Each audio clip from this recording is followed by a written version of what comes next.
Kayong nandyan, enjoy the warmth and the fun. Dahil dito sa New Zealand, ang ginaw-ginaw. Ayo. It's winter here now. Okay, let's go to our next segment, and this is Tara, Usap Tayo, Community Connections in Aotearoa. Take it away, Rika. Salamat po, Ate Kin. Salamat, everyone. Right, good afternoon to you both. And yes, welcome po sa ating Wairapa Pinoy Radio Show. So, yes, magandang balita po ito. Ang gagawin ko ngayon, napaka-controversial ba? In a way, this is our own opinion lang, okay? So, before ako magsalita or mag-ask ng aking mga co-host, let me read my topic for this afternoon. So, it's about updates on the impeachment plans and timeline for the Philippine Vice President Sara Duterte. Okay. Impeachment complaints filed Vice President Sara Duterte on December 2024 to February 2025.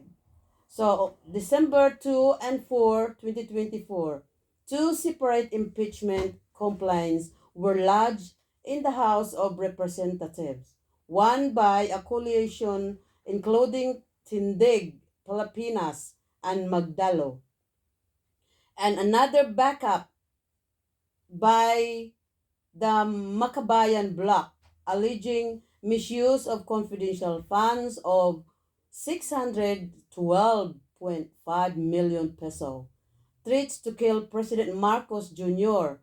and allies, graft, corruption, and betrayal of public trust. By December 19, a trade complaint was filed also citing betrayal of public trust. House votes no to impeach on February 5, 2025. So on this date, the House formally impeached Vice President Duterte. A substantial majority of 215 lawmakers signed off on the 24 impeachment articles, citing high crimes, including plotting assassination, corruption, misuse of intelligence funds, and extrajudicial killings. Senate proceedings and Supreme Court petition. After impeachment by the House, the Senate is mandated to hold a trial. Vice President Duterte's camp has challenged the validity of the complaints in the Supreme Court, calling them constitutionally deficient and seeking dismissal.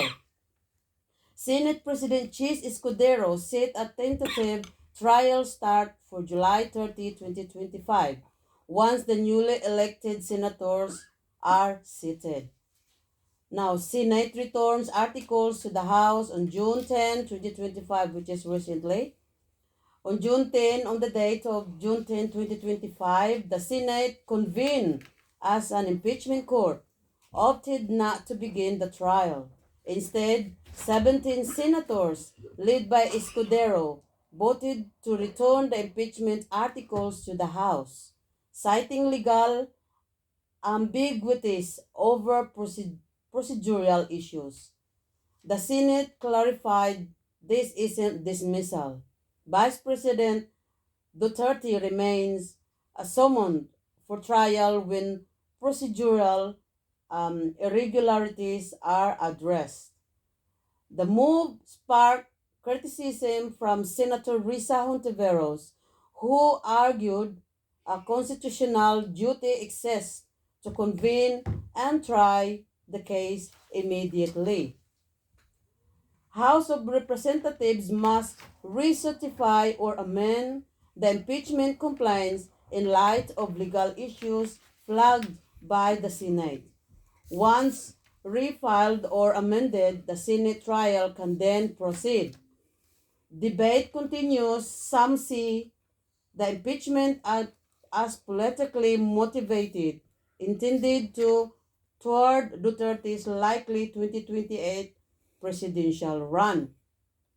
So, in my summary, Impeachment complaints filed and consolidated in 2024. House impeachment approved February 5, 2025.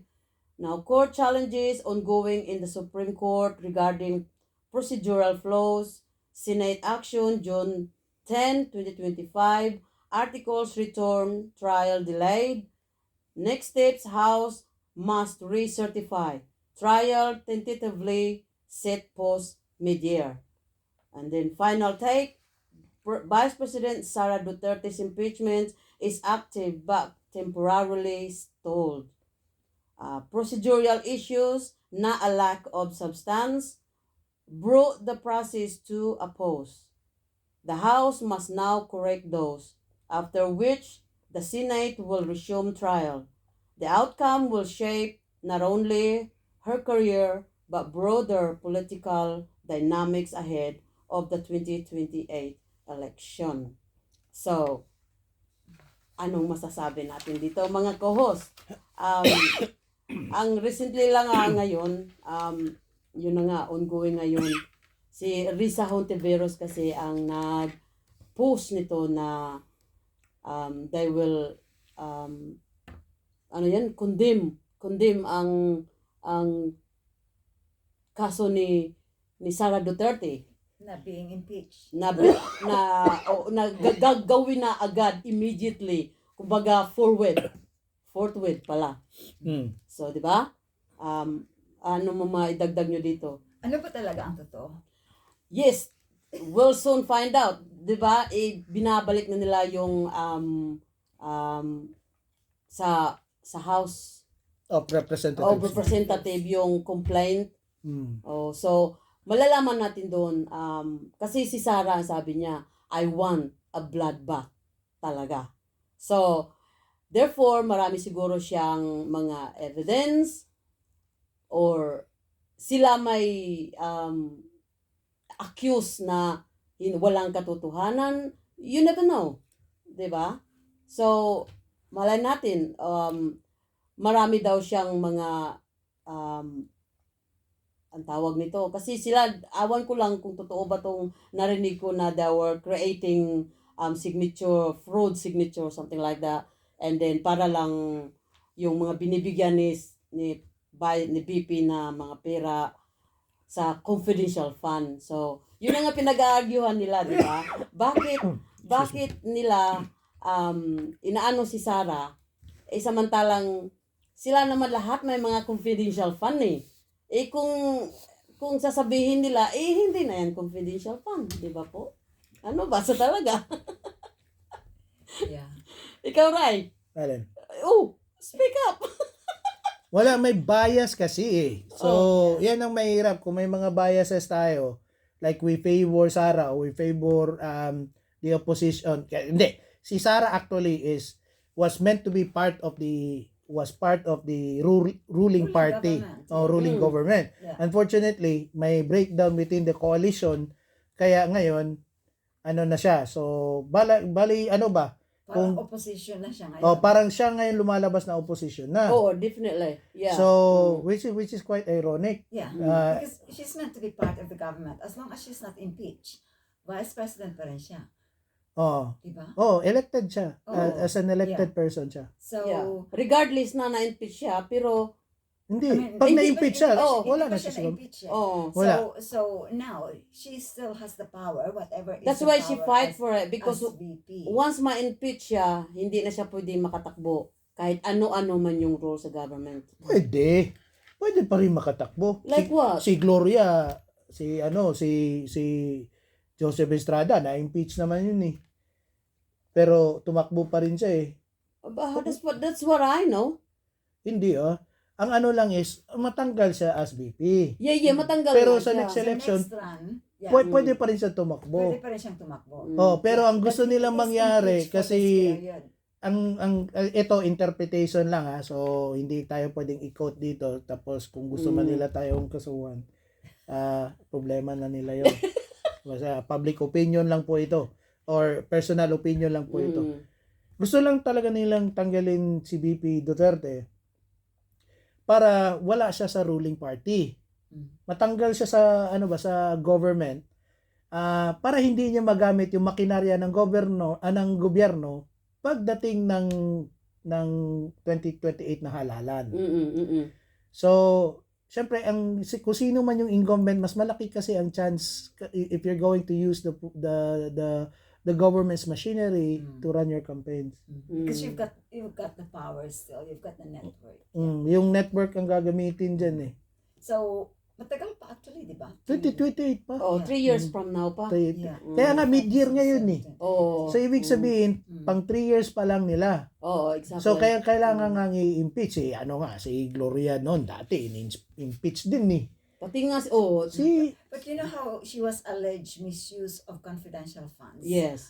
Have they proven that? Oh, that's Hindi, it. yun nga yung argument. Yun Yun ang- yung argument. So, it's not like ang nag-file talaga is hindi si Rizal, hindi si Senator Ontiveros. Siya lang yung gusto lang niya i-accelerate yung impeachment case. Yung mga parties ang nag-file ng complaints. Ang nag-file ng complaint yung mga kongresista.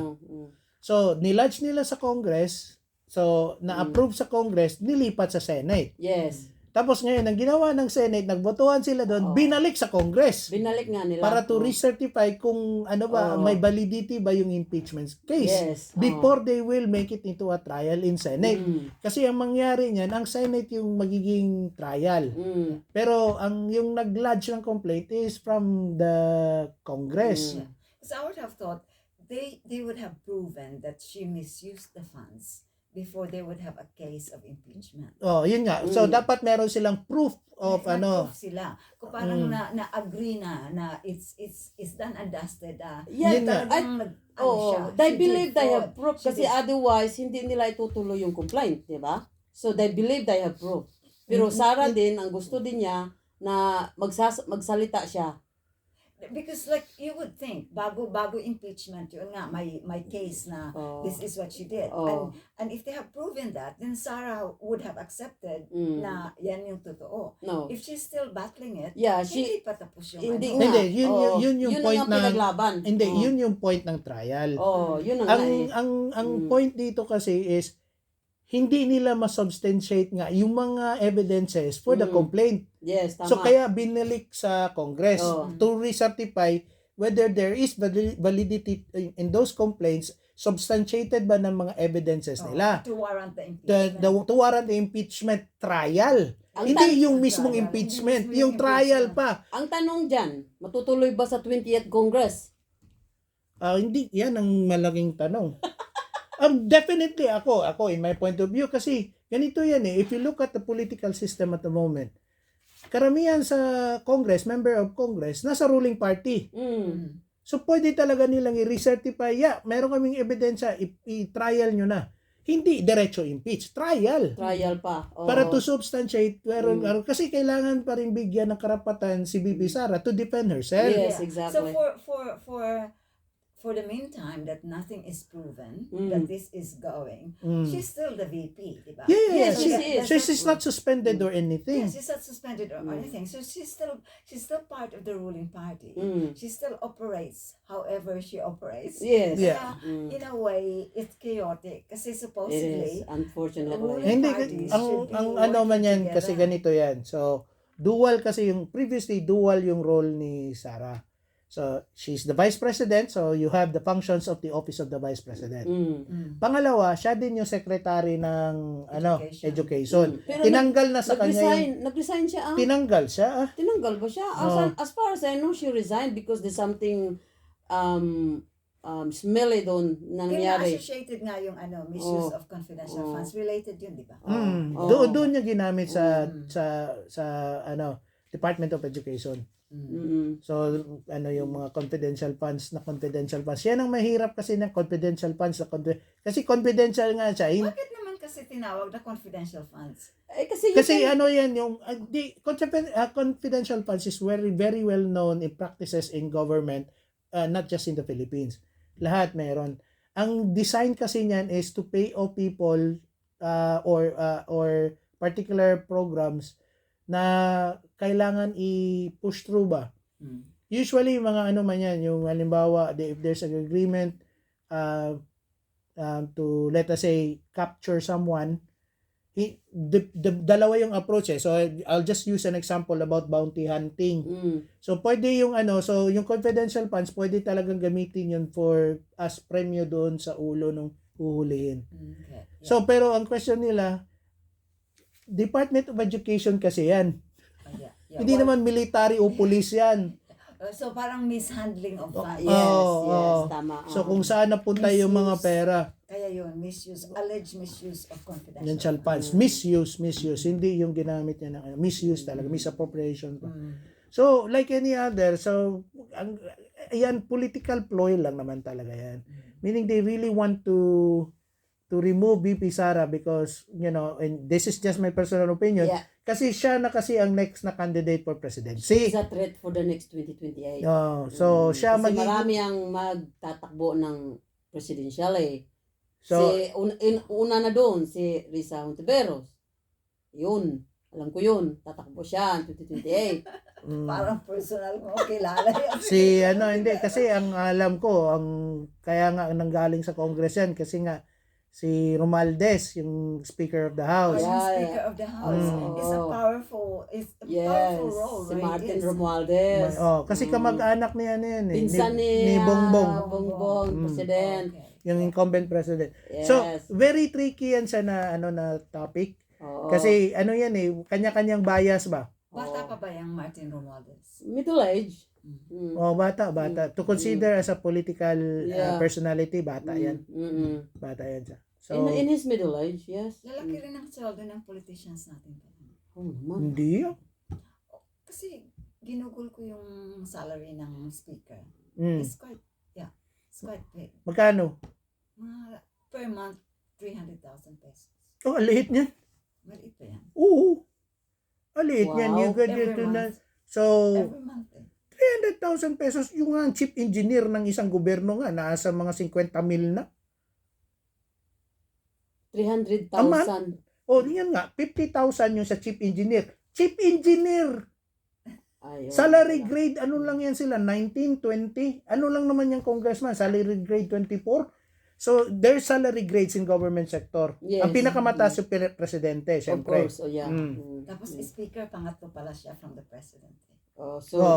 Hindi, President actually, to hindi, vice. pang-apat yan siya, te. Okay. Am I understanding? President, vice president. Senate president, and then speaker of the house. Kasi yun yung hierarchy eh. Pag namatay yung presidente, vice president. Pag namatay yung vice president, yung senate president. Pag nadedo yung senate president, speaker of the house ang magiging president. Kung hindi namatay or incapacitated to function. So, yan yung nagiging because we challenge. only have 6 years, di ba? After that, Wala na. we can't re-elect. So that's actually good positioning indeed by the Romualdez na si Martin. Yun nga yun. So personal interpretation lang lahat yan. Yeah. So I'm just riding with the interpretation. So siyempre kasi gusto nga nila ang ruling party nga sa kamag-anakan pa rin. So it's very naman talamak naman masyadong political dynasty dun sa Pilipinas. Ay, oo, ang dami naman doon kasi. Tingnan mo to si Tulfo, ang dalawa. Hindi ang political dynasties. Nepotism is quite different eh. So ikaw lang ipasok mo yung that's nepotism. Pero kung pareho kayo elected ng tao, dynasty yun. so that's a dynasty, not nepotism. But then, that's right. But then, because you're associated with those, mas yung network bali ng mga taong involved, related. Yeah.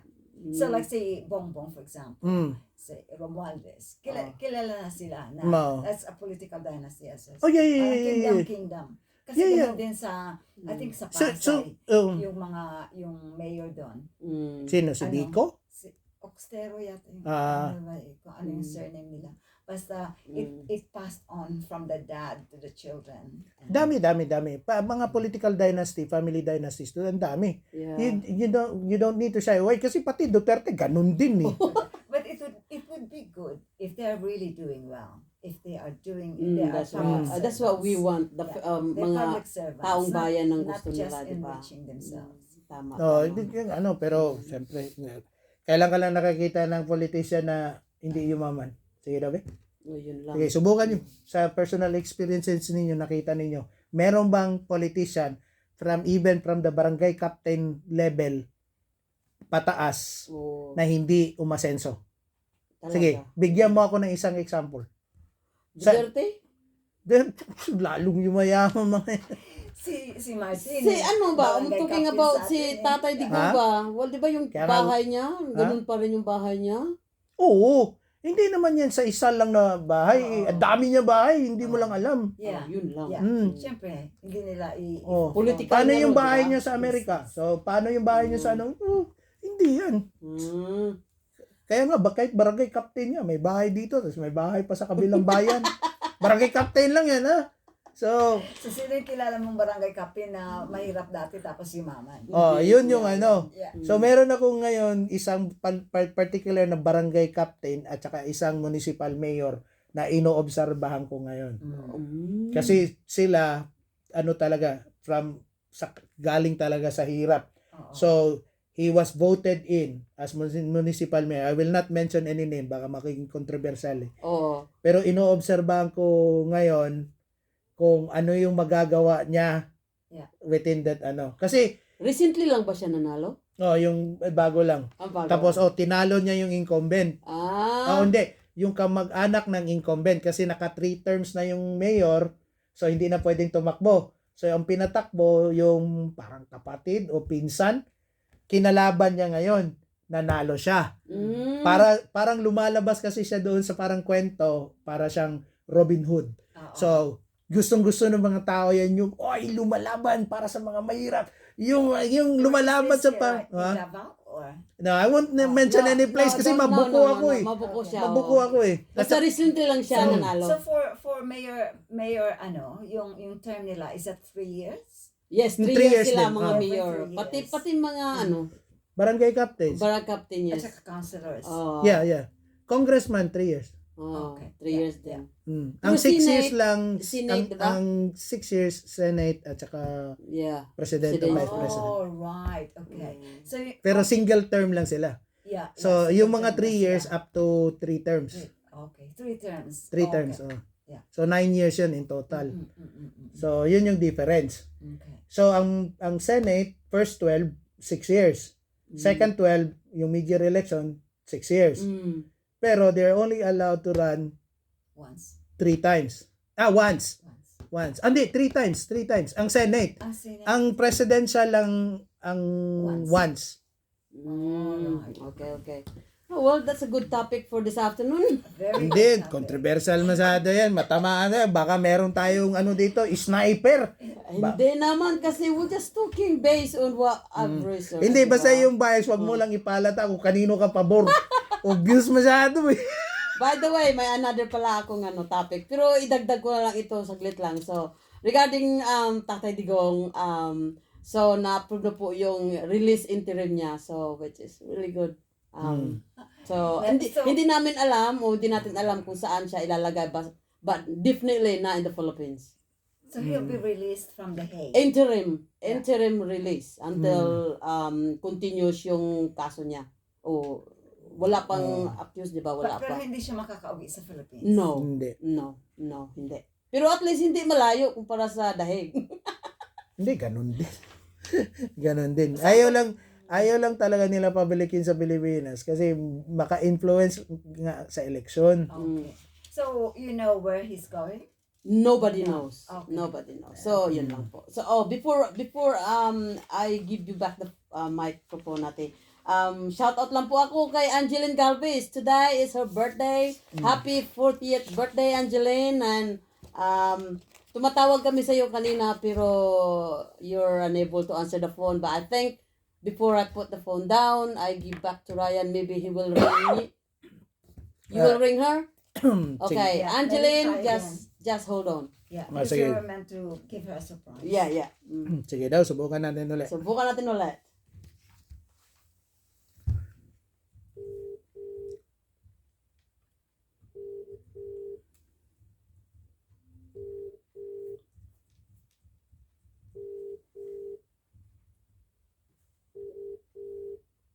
Mhm.